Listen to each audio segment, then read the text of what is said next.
Okay, so we're going to look at these little magnetic clasps. They are very cool, but they can be a challenge for some people to work with. How do I do this? First of all, take half the clasp and start working with it. Set it over there where it can attach to something else. Now all the clasps have a big hole, small hole. I'm going to put a head pin through the big hole, and the head of that catches there so it doesn't come apart. Now I'm just going to make a wrapped loop on this other end, starting by making a 90-degree angle in the wire, and I want that to be just a little bit away from the clasp, long enough for me to use 3 loops. I like 3 loops. But watch out, because if you let go of that magnet, it's stuck onto your pliers. So you got to pull it away and look to see how long a length you've left. That looks good. Make a 90-degree bend. Then get my round nose pliers and grasp that 90-degree bend.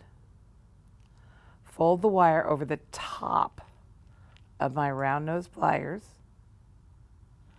Pull the pliers out. Put in the bottom jaw and grip again. Finish the wrap all the way around so the tail is pointing away from you. And you notice we still have a little stem. That's where the wraps are going to go. Right there where that stem is. With another pair of pliers, wrap around that stem. Making sure each wrap is adjacent to the previous wrap. So you're making like a little coil. And I count them to make sure I get 3 coils on each side so that both sides of my necklace look the same. So I got all my coils done. Take that, grab my nippers, and I'm going to cut that tail off, making sure the flush side is toward my work so they get a nice smooth cut on that end. And notice I'm going to grip this wire with my fingers so it doesn't go flying off and stab Chris in the forehead. It's not perfect. There's still kind of a little bit of a tail showing there. So I'm going to use my pliers to finish tucking that tail in. Just like a dog hiding himself. And then just sort of tweak that little loop at the top a little bit. And there we go. That is 1/2 of your magnetic clasp. 1/2 of a magnetic clasp. Now I'm going to attach that onto the necklace with jump rings. Jump ring through the loop. Jump thing through the AccuGuard. And notice how much it loves my pliers. It can be a challenge. Just make it behave. Close up my jump ring. And I like to use 2 jump rings for extra security, because it's highly unlikely that the 2 gaps in the jump rings will line up at the same time to allow them to come loose and lose your necklace. There we go. There we go. There we go. Nice and secure. That's one side.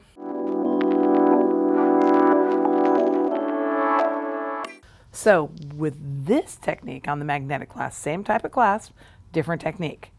You take half the clasp, put the needle through the little hole,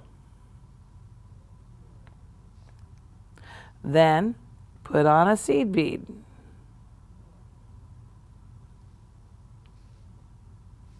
Now go back down through that big hole, and the seed bead gets sucked right up into the hole and keeps your thread in there.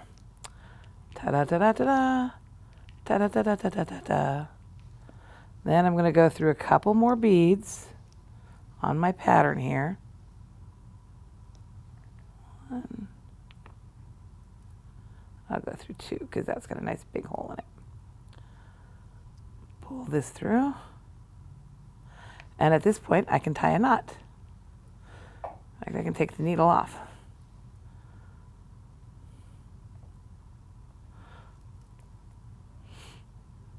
tie a good double-handed, overhanded surgeon's knot. Now I'm going to do a surgeon's knot, which is basically to wrap that thread around twice, and that makes it a surgeon's knot.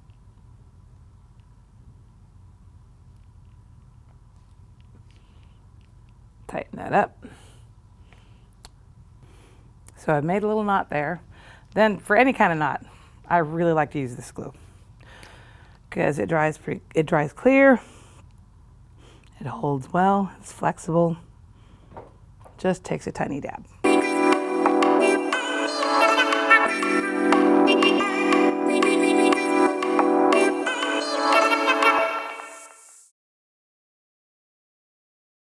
Another viewpoint of doing a magnetic clasp on a leather cord. Now, traditionally, this is supposed to be done with a head pin through here and make a loop. But in this case, we're going to use the bigger hole on the magnetic clasp and glue it to my cord with my 5-minute epoxy. We'll put some glue in the big holes on the end. Most of the volume is going to be taken up with the cord, so I don't need to stuff it full.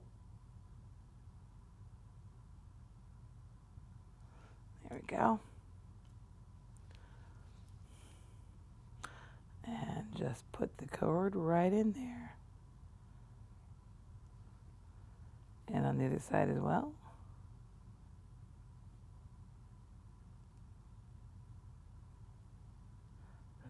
Easy as that.